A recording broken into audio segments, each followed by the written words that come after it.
Jadi kognitif, kalau yang kognitif itu berarti deliberate ya, artinya ya dia punya kehati-hatian, mempertimbangkan, kemudian dengan rasional gitu ya. Kemudian juga sequential, artinya juga dia bertahap, proses mikirnya bertahap gitu ya. Nggak ujuk-ujuk gitu ya, nggak tiba-tiba li gitu ya, nggak kayak gitu.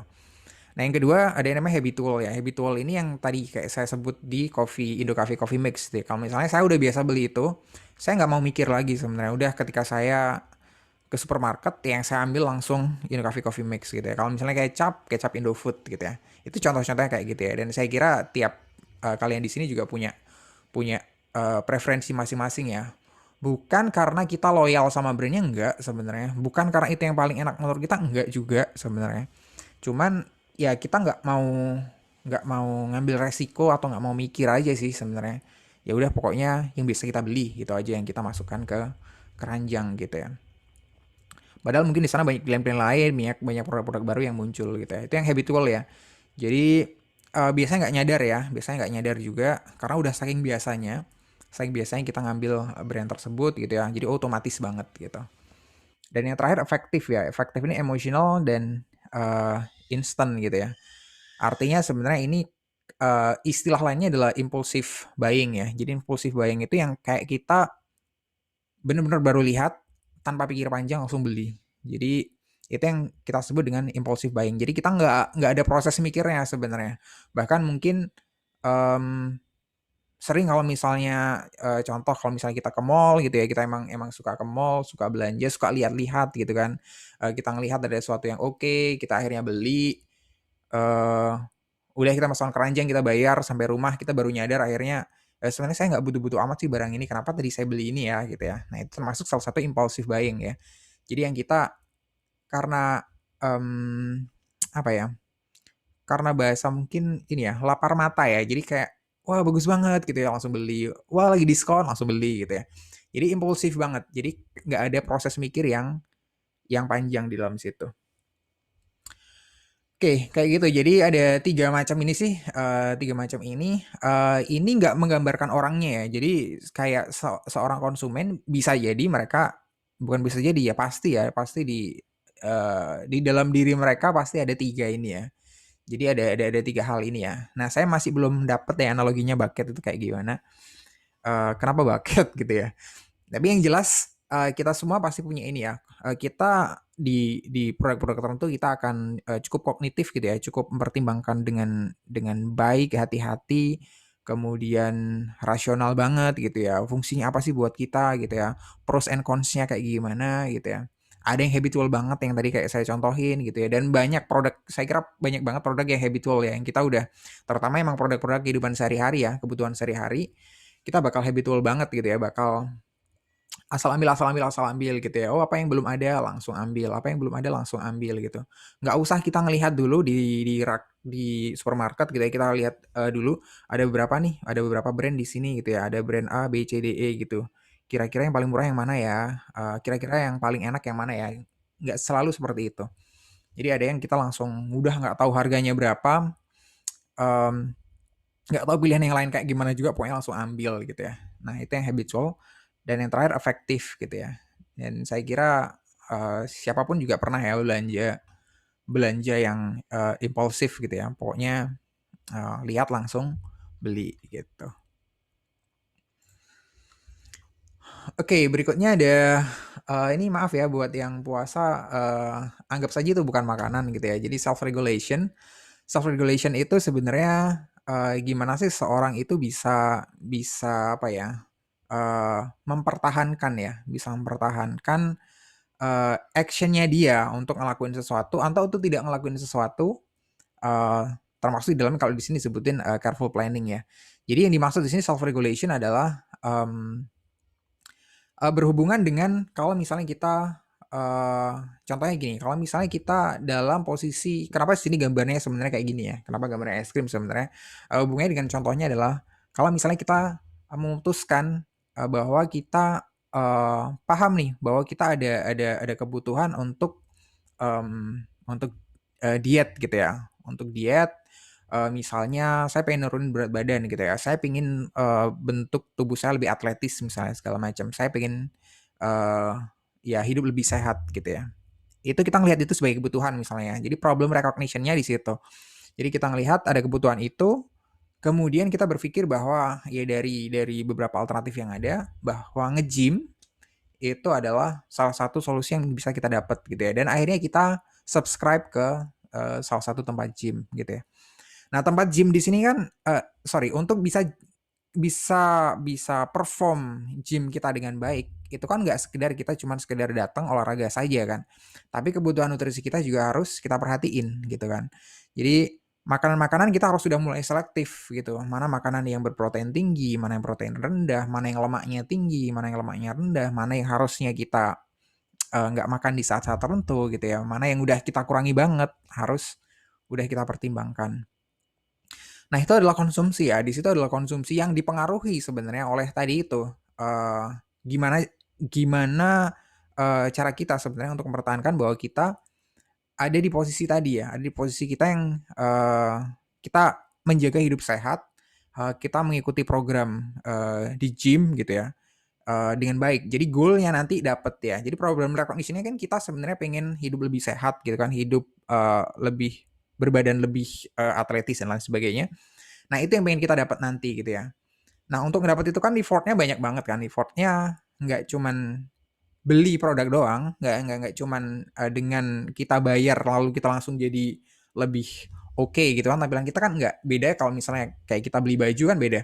Jadi kan di sini memang, servis, ketika kita nge-gym gitu kan, maka memang butuh, tadi ya, butuh butuh, program-program yang memang harus kita jalani dengan serius gitu. Nah, itu yang di sini berhubungan dengan self regulation. Gimana caranya kita bisa bertahan di keadaan tersebut ya.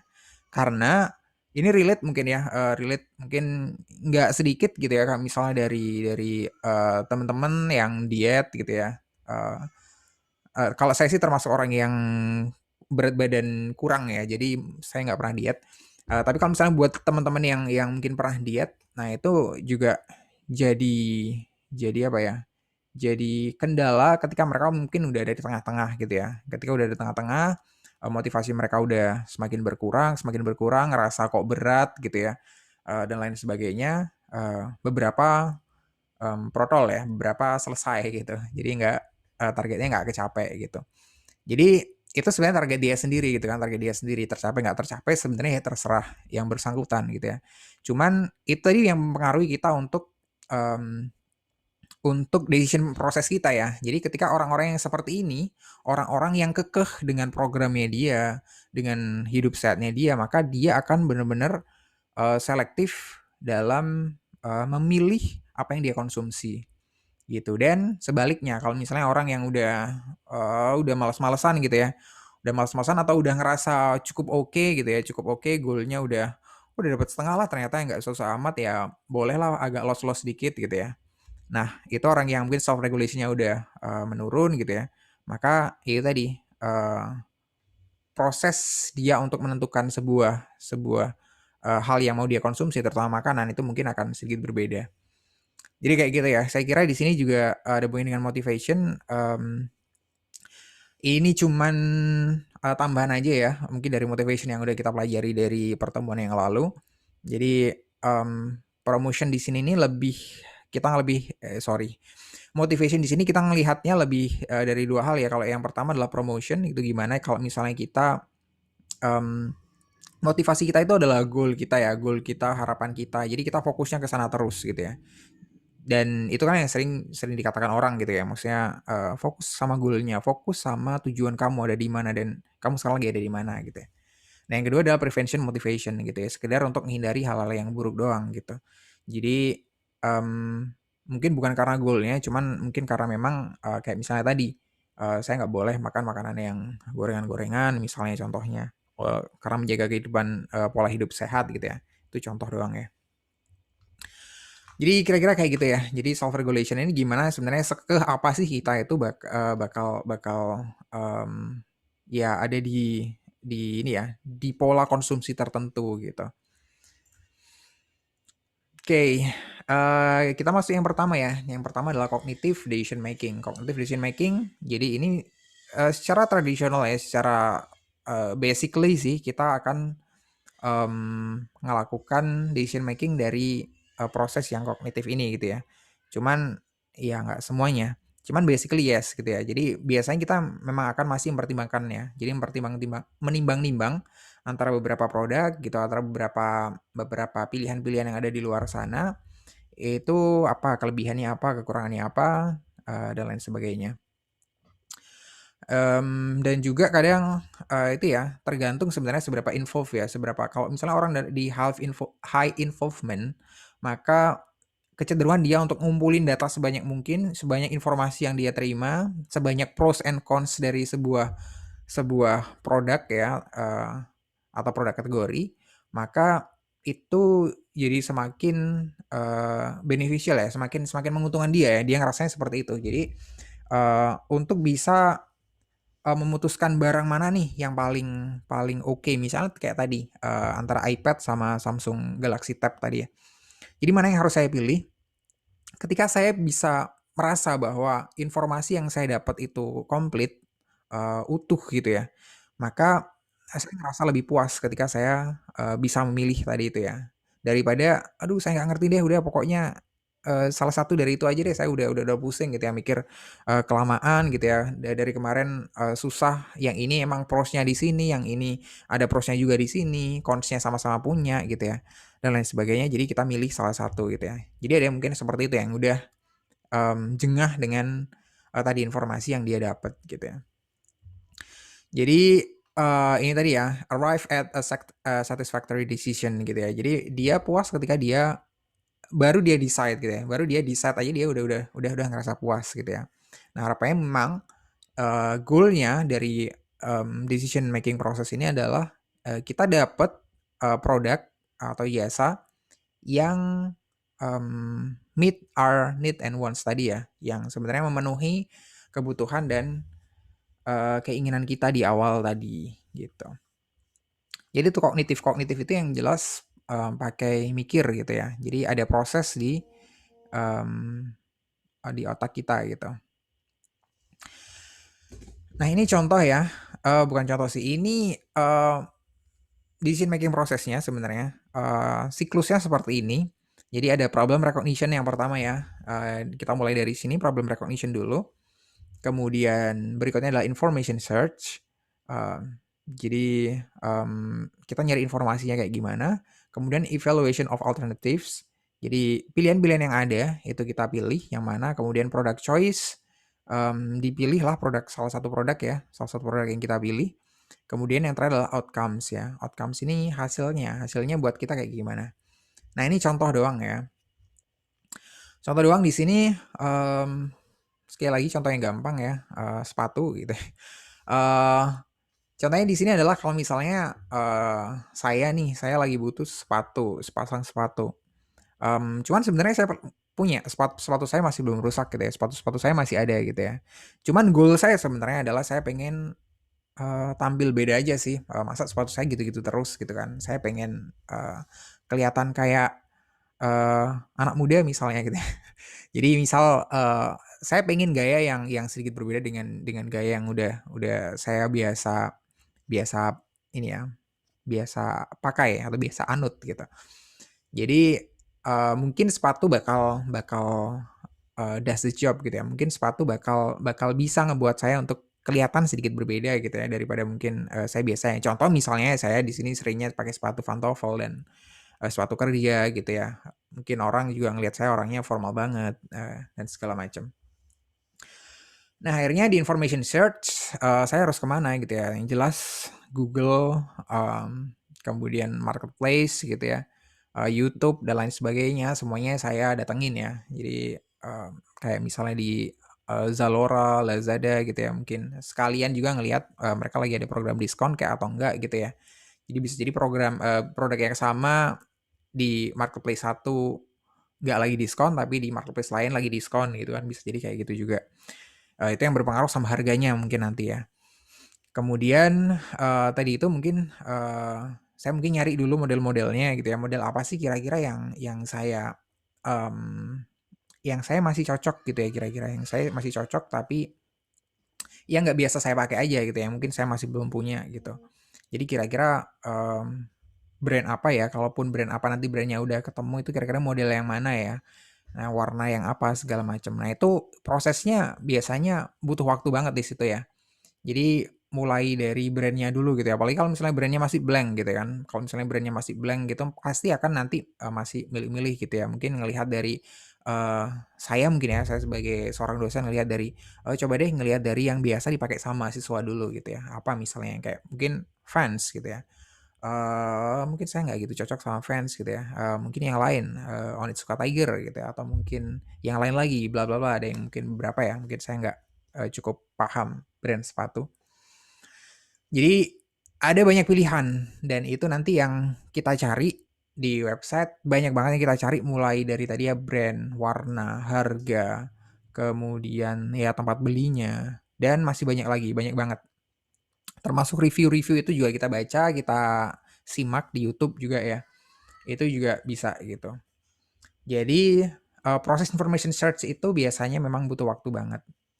Nah, kemudian setelah setelah informasi itu udah ada kita kumpulin, kita akan masuk ke yang namanya evaluation of alternatives ya. Dan ini biasanya di sini kita juga udah um, mengerucutkan ya pada beberapa beberapa pilihan aja gitu. Jadi nggak semuanya kita kita compare gitu ya. Jadi mungkin ada beberapa yang udah kita suka gitu, beberapa kita suka misalnya tadi misalnya ada Onitsuka Tiger, misalnya ada brand sepatu apalah ya, brand sepatu X, Y, Z gitu ya. Mungkin ada beberapa brand itu yang akhirnya saya bandingin gitu ya. Saya bandingin kira-kira yang mana em, yang pros and cons versi saya gitu ya. Yang prosnya buat saya dan consnya yang buat saya itu kayak gimana. Jadi mungkin yang sepatu merek X harganya murah, cuman kok kayaknya nggak gitu oke kalau misalnya saya pakai gitu ya, kok kayaknya kurang pantas banget, terlalu terlalu nggak formal banget misalnya gitu ya. Contohnya misalnya kayak gitu. Jadi mungkin keluar banget dari gaya saya gitu, jadi nggak cocok gitu. Nah itu beberapa hal yang, kita kita pertimbangkan ya, termasuk harganya tadi juga kita pertimbangkan lagi. Kita mau beli harga yang di range yang berapa sih? Bisa jadi di brand yang sama, ada produk yang berbeda gitu ya, di range harga berbeda gitu, ada yang satunya harga 700, yang satunya mungkin harganya 1.500.000 let's say ya. Jadi lebih suka yang 1.500.000 tapi kok yo larang gitu ya. Jadinya kita ngevaluasi lagi gitu ya. Aduh ya udah deh kayaknya yang 700 ini ya deh boleh deh gitu ya. Nah, akhirnya kayak gitu mungkin ya. Kemudian product choice ya udah akhirnya dipilih gitu ya. Kalau di sini saya nyontohin Onitsuka Tiger ya. Saya nggak ngerti harga yang Onitsuka Tiger itu berapa. Let's say ya sekitar 1 juta lah ya, let's say ya. Saya nggak tahu. Jadi misalnya saya udah pilih itu, ya udah saya pilih gitu ya. Saya pilih add to cart, kemudian check out, bayar, barang dikirim, udah datang ke saya gitu ya. Nah, di saya nanti barang akan saya terima gitu kan. Barang akan saya terima, um, mungkin impression saya pertama mungkin kayak gimana gitu ya. Wah bagus banget ya, wah memang keren banget nih sepatu, makanya populer sepatu ini segala macam gitu ya. Kemudian pas saya pakai ternyata nyaman banget di kaki gitu kan. Dan kemudian ketika saya pakai pun di beberapa hari ke depan gitu ya ketemu sama teman-teman dan lain sebagainya, eee, teman-teman komennya, "Wah, oke nih sepatunya, keren banget sepatunya," dan segala macam gitu ya. Nah itu yang ngebuat saya justru, saya ngerasa positif banget atas produk yang tadi saya beli gitu ya. Jadi atas produk yang saya beli tadi saya positif banget. Akhirnya saya punya penilaian positif sama brand Onitsuka Tiger, bisa jadi juga karena, pengalaman saya secara personal gitu ya.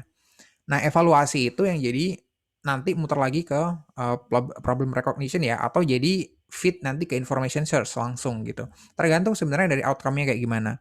Kalau outcome-nya itu negatif, rata-rata akan masuknya ke problem recognition karena akan jadi problem yang baru ya buat kita ya. Jadi kalau sepatunya ternyata banyak yang ngomong sepatunya nggak pantas buat saya gitu ya. Sepatunya wah nggak pantas, mas ini modelnya ini banget, eh, nggak cocok buat buat eh, buat kamu lah gitu ya. Kemudian di saya mungkin juga saya ngerasanya dipakainya kok nggak gitu nyaman ya, kok bagus sih, mungkin tampilannya bagus, cuman kok dipakainya kayaknya nggak nyaman banget di kaki saya, kayaknya nggak pas banget. Nah itu bakal jadi problem recognition saya yang baru gitu ya. Jadi bisa jadi langsung kalau misalnya saya ngerasa itu langsung langsung nggak enak, saya langsung itu nganggap itu sebagai problem dan saya langsung jalanin information search lagi untuk produk lain yang sebagai pengganti barang saya yang tadi saya nggak suka. Bisa jadi itu yang masih nanti-nanti ya. Ketika beberapa waktu lagi, ketika misalnya saya emang mau beli sesuatu lagi, maka ya itu tadi, itu jadi bahan pertimbangan ketika di awal gitu ya. Problem recognition saya jadi harus lebih clear gitu ya, nggak cuman look different tapi juga nyaman gitu misalnya. Nah, di information search nanti akhirnya lebih terkerucut lagi ya. Misalnya unit suka Tiger langsung dikeluarin gitu ya. Karena mungkin saya ngerasa nggak nyaman dengan brand tersebut gitu ya. Itu bisa jadi gitu ya.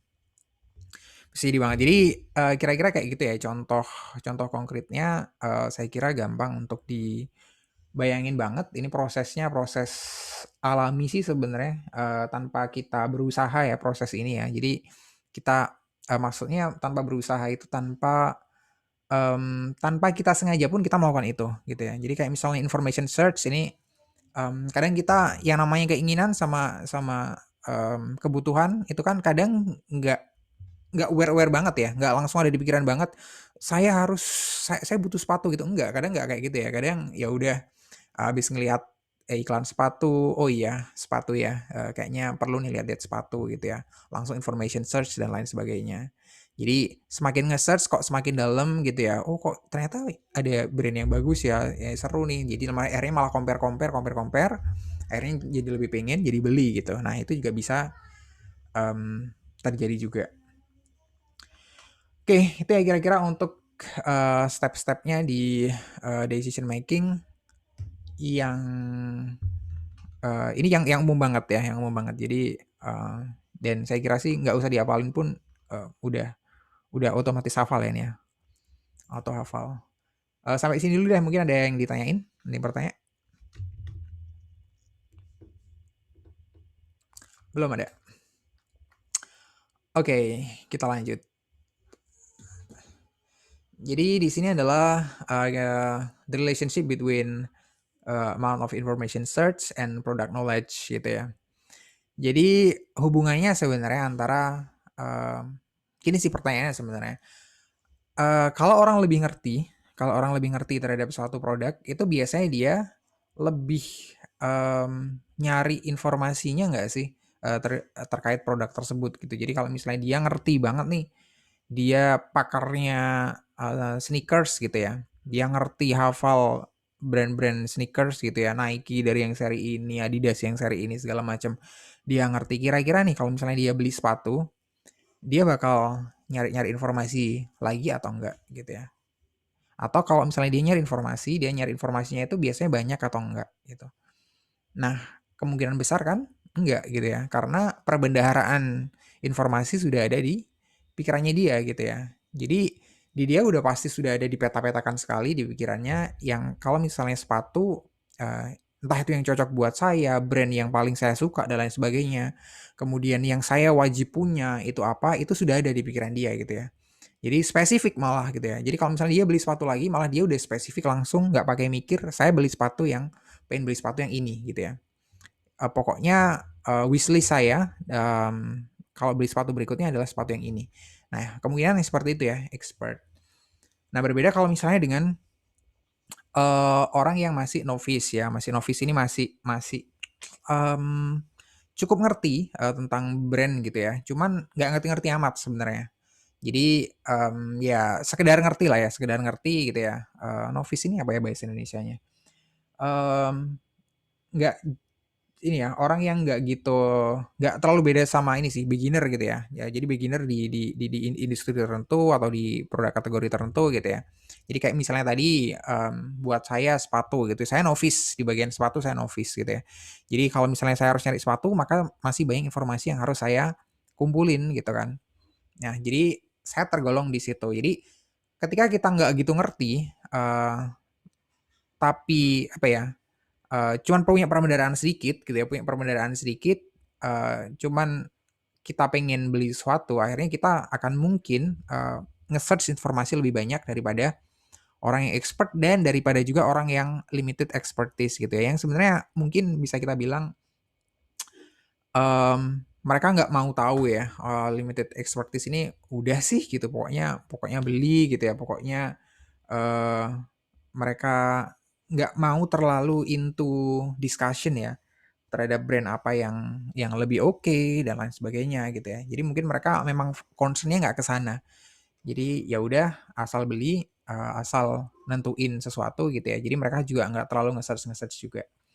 Dan mereka mungkin emang nggak ngerasa ya yang pertama mungkin ngabisin waktu iya, kalau misalnya yang, harus nge-search terlalu banyak. Yang kedua mereka juga mungkin nggak ngerasa kompeten ya untuk di produk kategori tertentu untuk, melakukan, information search ya. Jadi bisa jadi mungkin buat kita yang, love involved di produk tertentu, maka bisa jadi kita juga limited, expertise ini ya, seperti mungkin yang saya pernah contohin adalah mobil, mungkin, mmm, secara mayoritas mungkin, konsumen wanita atau konsumen cewek punya kecenderungan di limited expertise dalam hal otomotif gitu ya. Udah yang penting warnanya apa, yang penting mereknya apa, udah gitu. Jadi cuman gitu doang gitu ya, nggak spesifik banget gitu ya. Jadi kalau misalnya cowok mungkin bakal macam-macam lah yang ada di speknya cowok tuh macam-macam, harus kayak gini lah, harus kayak gini gitu ya. Itu secara umum ya, cuman nggak menutup kemungkinan ada, beberapa orang yang di luar itu. Jadi ini hubungannya tadi ya, antara product knowledge, dengan amount of search-nya. Jadi justru semakin orang semakin expert, ya karena semuanya udah ada di pikirannya dia ya, semuanya udah ada di otaknya dia, ya dia nggak perlu nyari dong informasinya, informasinya udah ada di situ. Nah ini tadi masih berhubungan dengan dunia per-HP-an ya, di sini online decision making, gimana sih kalau misalnya kita sekarang ini, mmm apa ya, ya harus decide gitu ya, sebuah produk atau sebuah brand ini. Saya kira ini sebenarnya agak unik ya, maksudnya, di buku-buku yang memang agak agak kemarin, itu memang mereka masih, biasanya itu mencantumkan subbab yang ada hubungannya dengan online, yang ada hubungannya dengan digital dan lain sebagainya. Padahal sebenarnya itu udah hal yang lumrah banget ya, maksudnya nggak perlu juga terlalu kita pisahkan online dan nggak online gitu kan. Karena udah banyak banget, kalau sekarang kan udah banyak banget produk yang memang ya kita kita cari produknya di online, kita cari informasinya di online itu udah bahkan mungkin hampir semuanya gitu ya, terutama untuk generasi-generasi kita. Makanya sih kalau saya secara secara personal memang kurang sepakat dengan adanya subjudul tersendiri nih ya, online decision making ya. Ya decision making aja gitu ya. Yang tadi toh juga di decision making proses juga salah satu contohnya yang dipakai adalah saya pakai juga ada online-onlinenya kan, ada Zalora, ada Tokopedia dan lain sebagainya. Nah, ini cuman cuman, menekankan kembali aja bahwa memang peran dari media online itu memang cukup signifikan ya, di dalam hal pencarian tadi itu. Terutama, kalau dari pertanyaan di sini, apa sih yang paling, umum kita pakai untuk nyari, informasi, eee, terkait sebuah produk gitu ya? Jelas Google gitu ya, Google yang paling paling powerful gitu ya. Termasuk, sister brand-nya si YouTube gitu ya. Jadi kalau misalnya kita nyari pun di YouTube itu udah kayak search engine ya buat buat kita gitu ya. Jadi kita kita nyari apa langsung, mmm, even buat saya gitu ya, even buat saya, kalau saya males, apalagi lagi malas baca ya, saya nggak akan buka itu di Google ya. Saya akan nge-search langsung di YouTube gitu kan. Apalagi review, kalau masalah review langsung YouTube gitu ya. Kalau ngelihat di Google tuh, kalau misalnya masih berupa blog gitu ya, berupa website biasa, kayak kurang kurang lega ya. Jadi karena kan tampilannya juga statis, mmm, berbeda dengan kalau misalnya di YouTube itu tampilan, ya 360 view gitu ya. Jadi, kemudian, dari reviewnya juga lengkap gitu. Jadi reviewnya nge-review apa aja dan kita nggak harus konsen untuk ngebaca gitu kan, cukup agak setengah pasif dengerin gitu doang udah bisa dinikmati kontennya, gitu. Dan biasanya compact juga, kontennya. Jadi memang YouTube itu udah jadi bagian, nggak terpisahkan dalam hal pencarian informasi, buat produk-produk tertentu, buat banyak produk. Jadi di samping itu sebenarnya masih banyak, search engine ya, yang mungkin saya nggak yakin kalian udah pernah pakai atau belum. Jadi kalau, Microsoft Bing gitu ya. Bing, ada yang pernah pakai Microsoft Bing? Ada? Saya nggak, kalau nggak ke apa ya? Kalau nggak kebetulan, apa ya? Kalau nggak kalau kalau sengaja itu kayaknya nggak saya pakai Bing itu nggak ya. Kemungkinan karena saya ngeklik link nggak sengaja atau saya lagi ngebuka Microsoft Edge nggak sengaja juga gitu ya. Mungkin saya akan nggak sengaja pakai Bing gitu ya.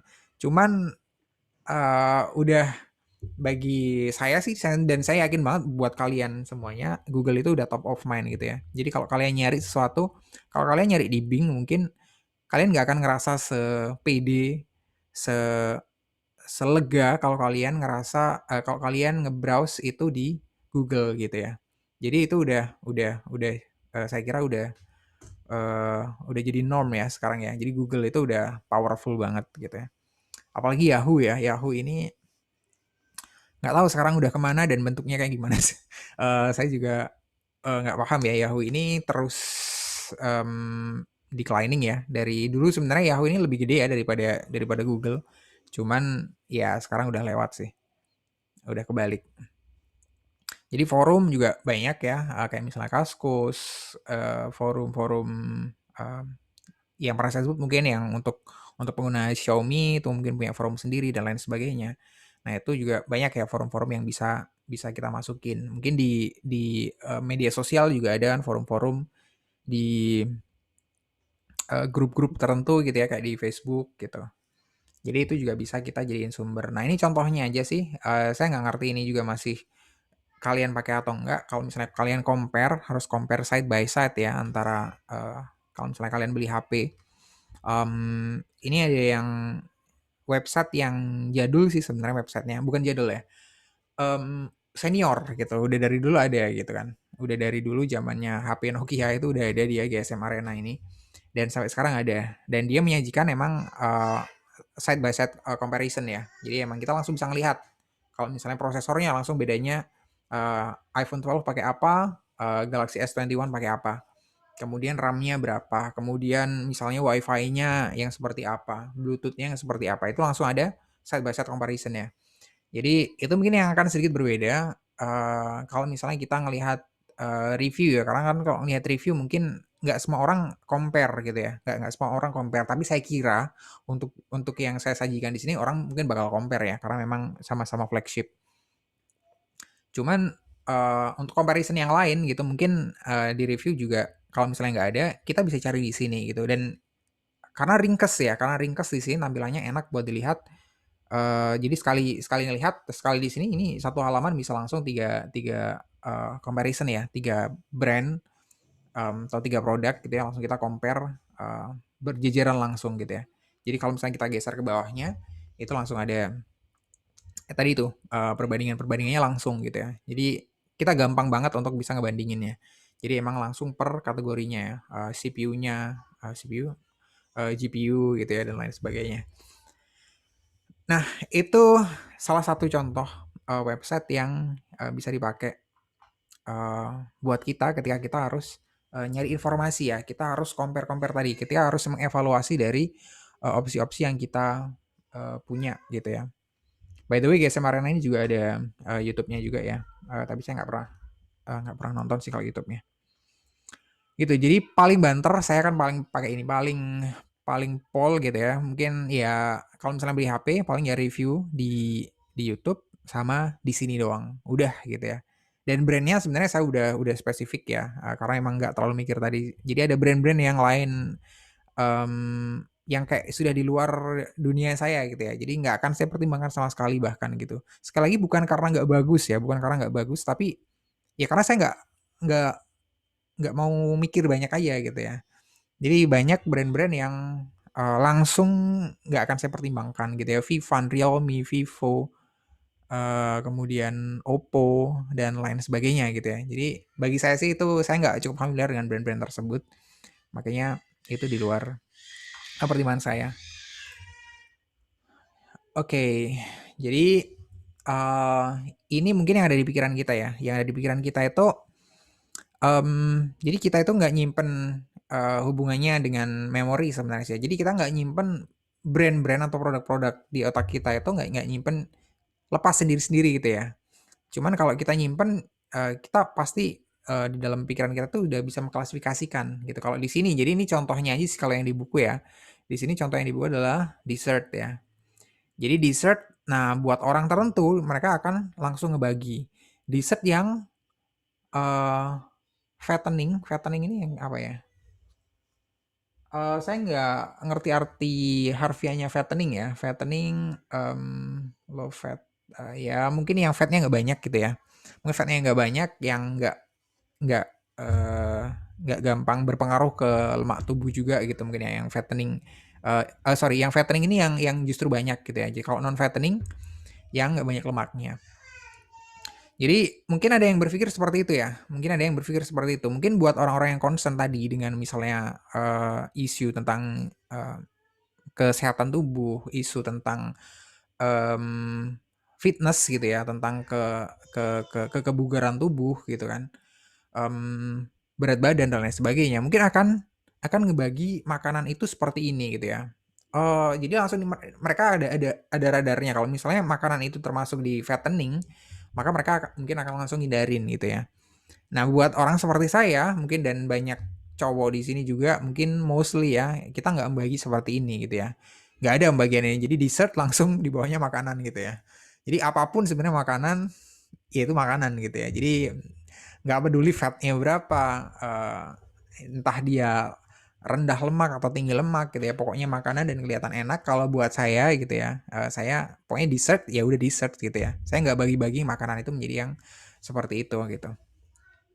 Nah, termasuk juga produk kategori yang lain gitu ya. Sebaliknya juga mungkin orang yang, di saya yang biasanya high involve ya, yang di sana high involve, maka, eee, kategorisasi ini menjadi lebih clear buat saya gitu ya.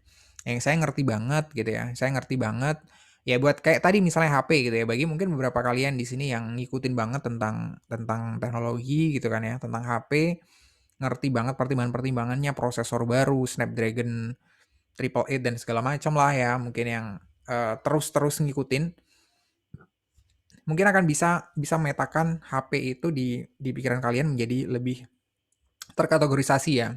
Oke, HP, flagship mungkin, HP mid-end, HP, mmm, yang low end gitu ya, yang, HP-nya buat starters gitu. Jadi mungkin kalian udah bisa bagi-bagi kayak gitu ya. Mungkin kalau misalnya saya mungkin bagi bagi HP ya berdasarkan harga gitu ya. Karena saya nggak cukup mengerti spek, jadi ya udah harga HP sekian sampai sekian mungkin ada HP apa gitu ya. Dan brand-nya pun nggak banyak yang ada di pikiran saya, paling juga cuman Samsung, Asus, udah gitu. Jadi cuman itu aja mungkin ya.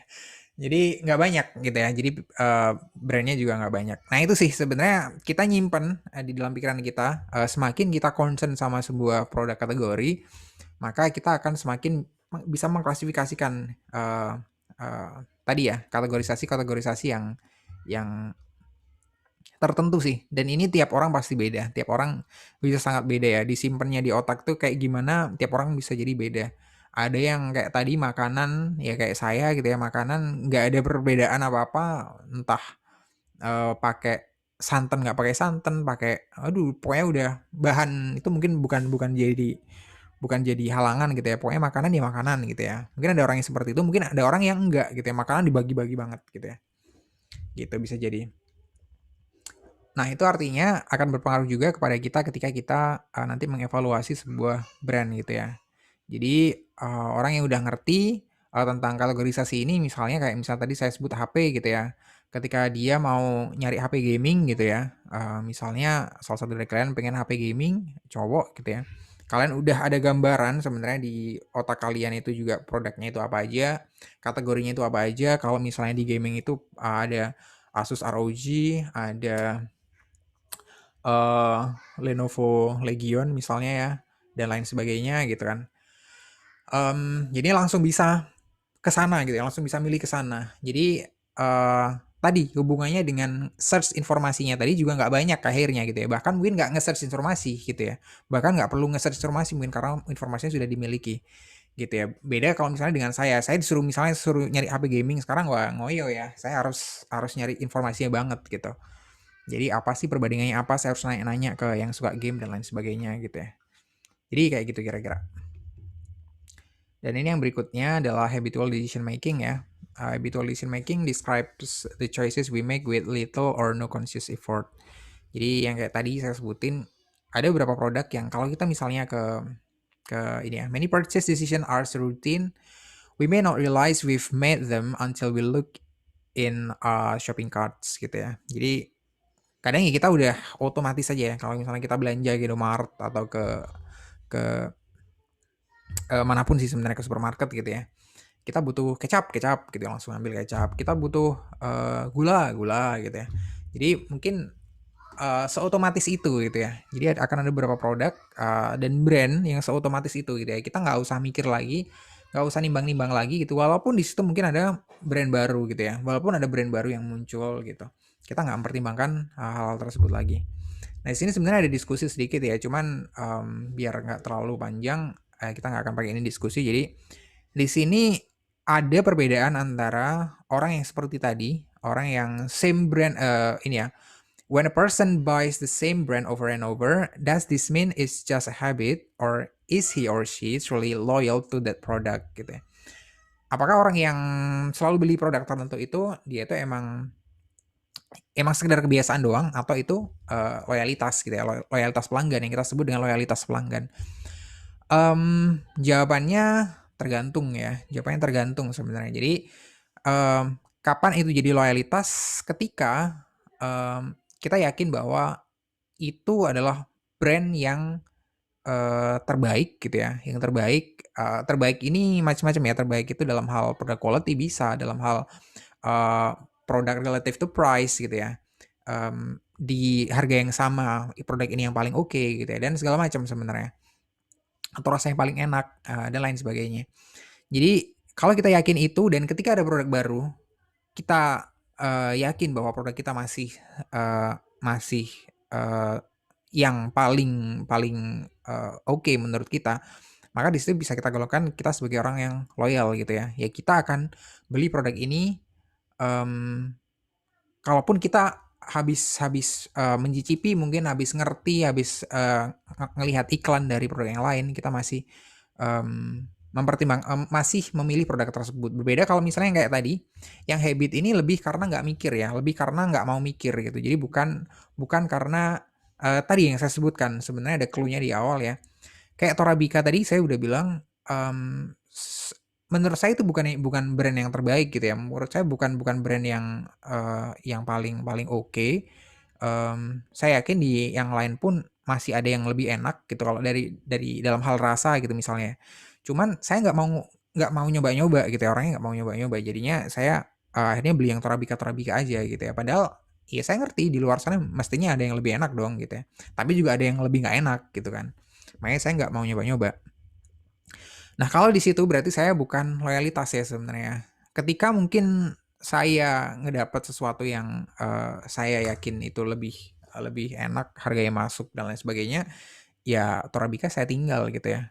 Karena emang dari awal juga saya nggak ngerasa attachment saya sebagai, mmm, brand Torabika itu brand yang saya banget juga enggak gitu ya. Saya sekedar beli itu ya karena itu pilihan aman buat saya. Jadi kayak gitu kira-kira ya, untuk, yang habitual decision making. Dan ini yang bagian akhir sih ya, di market beliefs gitu. Jadi habitual decision making itu biasanya memang dilatar belakangi, adanya market beliefs gitu ya. Adanya market beliefs dari seseorang,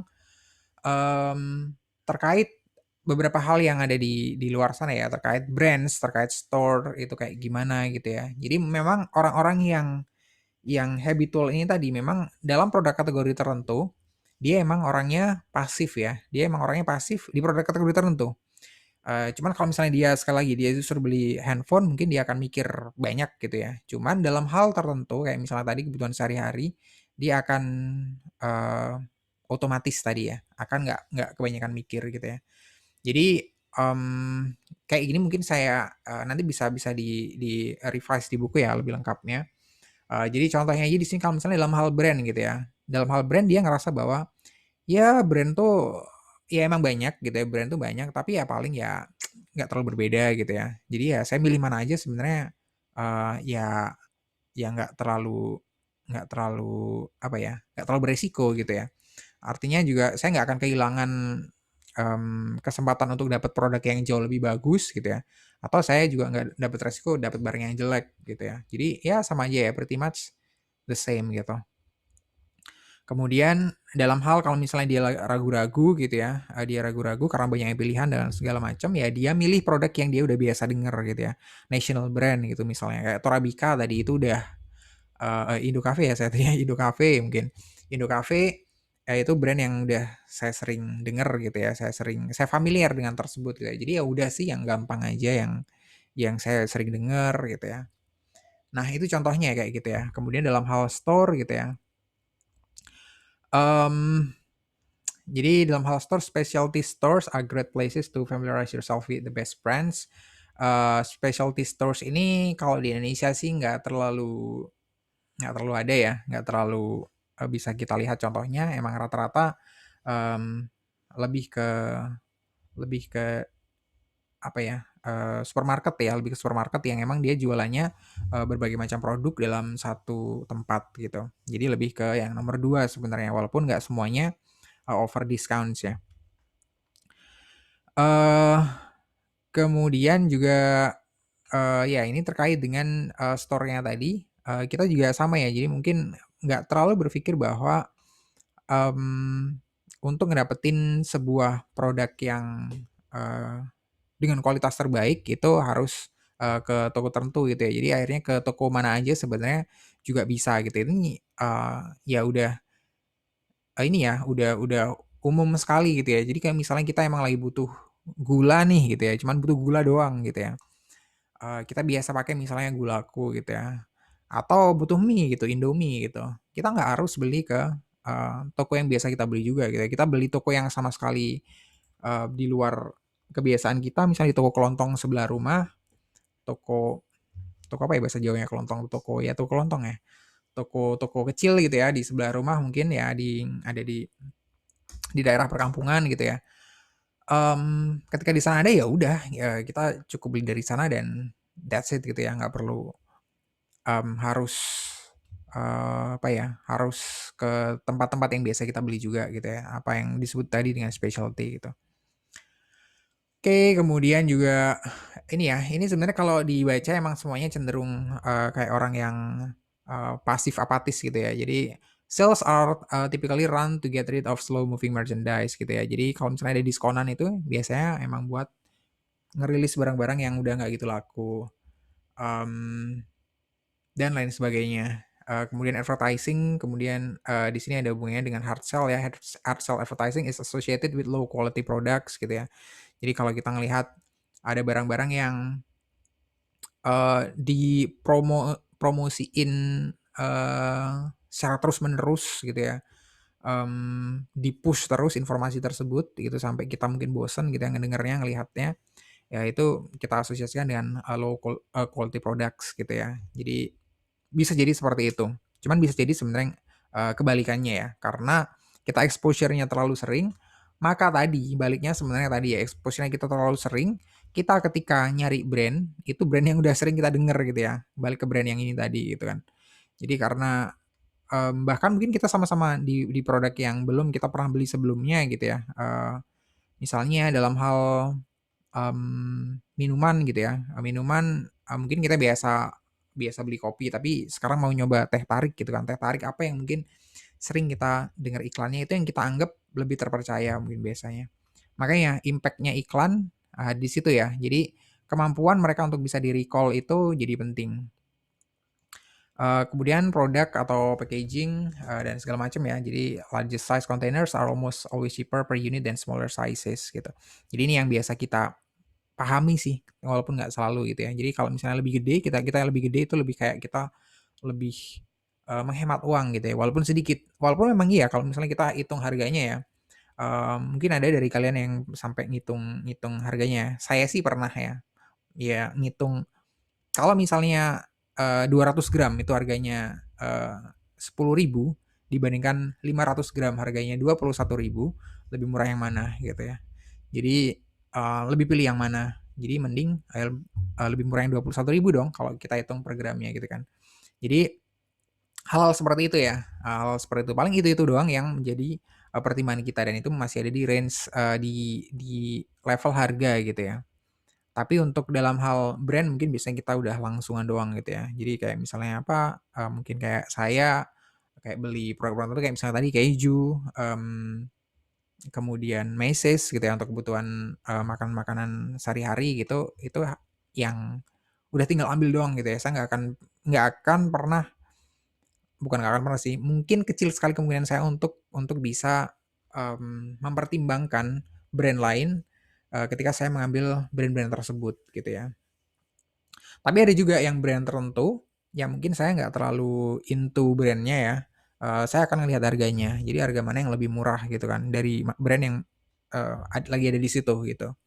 Jadi contohnya nih kayak misalnya ada di, Superindo ya, kalau misalnya kalian, familiar sama Superindo. Superindo itu kayak diskon itu, ini ya, terus menerus ya diskon, di Superindo ya, tapi untuk produk yang berbeda-beda. Jadi di setiap, periode itu, produk yang didiskon itu berbeda-beda. Jadi itu salah satu strateginya, itu mirip sama strategi yang diterapkan di, supermarket, di luar negeri sana ya, ada yang namanya Tesco ya. Nah, kalau di Inggris itu juga sama menerapkan strategi yang sama kayak gitu. Jadi memang selalu ada produk yang didiskon. Jadi kalau kita datang itu selalu ada yang didiskon gitu ya. Cuman produk apa itu memang nggak selalu pas dengan produk yang kita pengen gitu ya. Cuman akhirnya bisa ngedrive orang untuk datang gitu ya. Jadi, mungkin orang datang beli, produk tertentu doang gitu ya. Sama seperti tadi misalnya, kayak misalnya produk susu gitu ya, produk susu, susu 1 liter gitu ya, biasa dijual dengan 17.000. Di Superindo pasti ada susu yang harganya dijual 13.000, 14.000-an gitu ya. Save 3.000, Rp4.000 gitu. Tapi itu selalu ada gitu ya. Tapi untuk brand yang berbeda-beda. Mungkin sekarang yang Frisian Flag yang diskon gitu ya. Minggu depannya mungkin atau berapa hari lagi mungkin yang Diamond, minggu depannya lagi yang Indomilk gitu ya. Sampai hafal ya. Jadi memang saking itu yang tadi, saking seringnya. Dan di brand yang ini, di produk kategori yang ini, nggak ada brand yang jadi kebiasaan tadi itu. Jadi yang mana aja yang paling murah itu yang, saya ambil kalau di situ. Dan saya kira itu juga, berlaku buat banyak orang juga ya. Tapi tiap orang pasti berbeda-beda ya, preferensi orang ketika berbelanja pasti berbeda-beda. Ada orang yang mungkin, attach banget, adalah loyal, pelanggan loyal tadi ya, makanya kita sebut dengan pelanggan loyal, untuk brand tertentu misalnya Frisian Flag gitu ya, susu bendera, ya dia harganya 17.000, dia harganya 13.000, dia akan tetap ambil Frisian Flag gitu ya. Berbeda dengan saya tadi, nggak loyal. Oke ya, kira-kira itu yang bisa kita bahas di pertemuan kita kali ini. Pastiin semuanya udah presensi ya. Silakan kalau misalnya ada pertanyaan. Um, Kalau nggak ada ya nggak apa-apa. Ya, silakan. Nggak ada ya, menyimpan tenaga untuk masih ada 6 jam berpuasa. Oke, disimpan aja nggak apa-apa tenaganya. Dapat dimaklumi. Ya, saya juga sama sih. Oke ya, thank you semuanya yang udah hadir. Sekali lagi jangan lupa untuk presensinya ditutup jam 12. Jadi kalau misalnya ada yang belum presensi, segera presensi. Oke, kalau misalnya ada pertanyaan, tapi kayaknya juga enggak, silakan tanya di WhatsApp ya. Kalaupun misalnya nggak ada ya nanti kita ketemu di minggu depan. Semoga saya udah sempat ngoreksi UTS-nya, jadi udah ada general feedback yang udah bisa kita share di kelas ya. Oke, thank you semuanya. Selamat berpuasa. Mohon maaf kalau ada salah-salah kata. Thank you. Wassalamualaikum warahmatullahi wabarakatuh. Waalaikumsalam warahmatullahi Waalaikumsalam. Terima kasih. wabarakatuh. Ya, sama-sama.